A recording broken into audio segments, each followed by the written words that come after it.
Thank you for the beautiful dance. Now we would like to invite on stage our distinguished chief guest, Mrs. Ekupon, to deliver her speech to enlighten us on our views towards this day.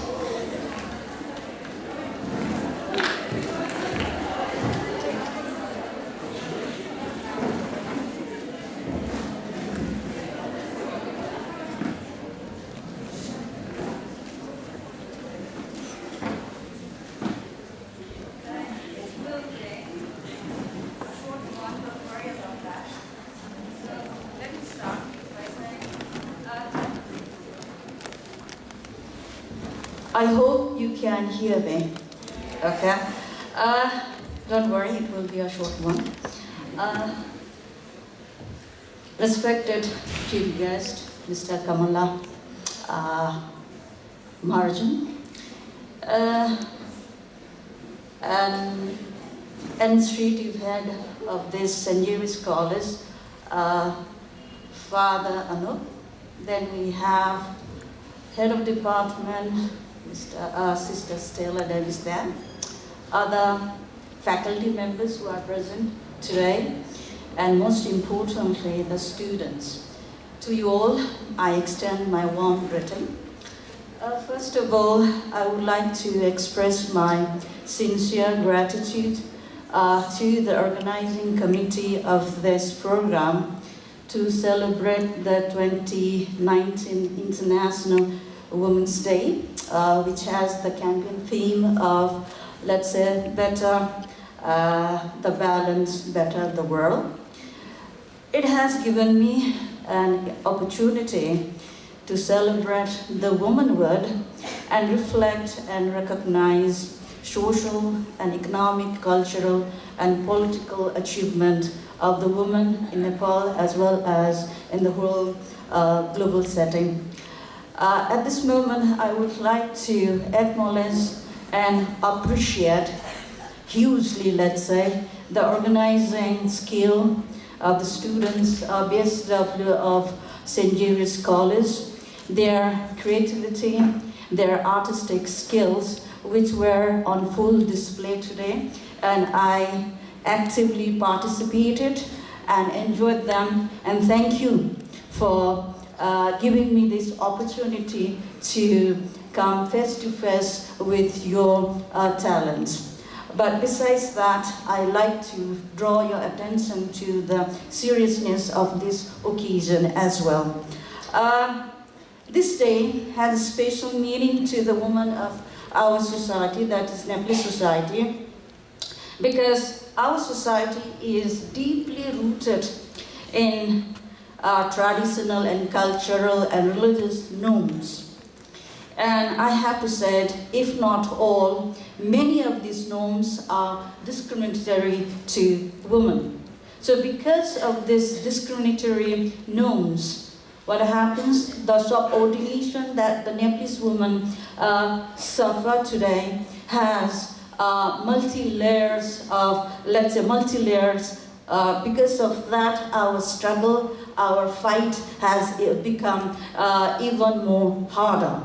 And as a result of that, the positions of Nepalese women, their role, their voice, have been undermined structurally, social structure, in the form of, let's say, they exist in the form of, for example, the social evils, and some of which you have witnessed here on the stage today, in the form of cumlary, in the form of early child marriage, etc., or the domestic violence that many of our sisters and mothers go through in our life. So because of that, it has made, they have become the barriers in the upliftment of women in our society.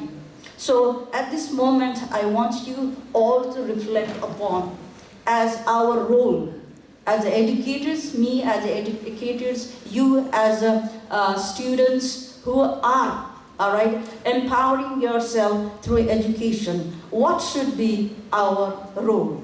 So I'm talking about as a whole, the role of people engaged in academics, All right, so I would like to draw your attention to some of the things that as a academician can do to accelerate the gender parity or woman upliftment or the emancipation of women. So I like you to draw the attention to our capability, because we can contribute substantially in demystifying some of the values and norms about women regarding what they are and what they can do. I was very much happy to sit there and listen to the monologues of some of your students here, where they have tried to explore, explain, and expand the scope, of feminism. Because as some of your friends had said, feminism is one of the most confused and controversial concept. So I would like to add one point to that, and say that to be feminist, to engage in feminist activism, you don't need to be a woman. A man can be a feminist, because to be feminism is all about the thought, the attitude, the action. As long as your thought, your actions are targeted towards uplifting those who are subordinated or those who are discriminated, then you, being a man, can be a feminist. And today, I'm very happy, though, this is a Women's Day celebration, there is a participation of considerable number of male here. For that, I thank you all.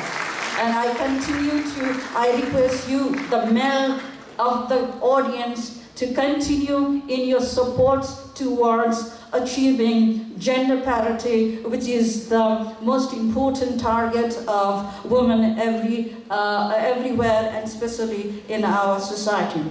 So, in today's world, everything needs to be proven by facts, scientific facts and evidence. So, truth about women and their potentiality, their capacity, need to be also supported by facts and data. So I am pointing you towards what as an academician can do.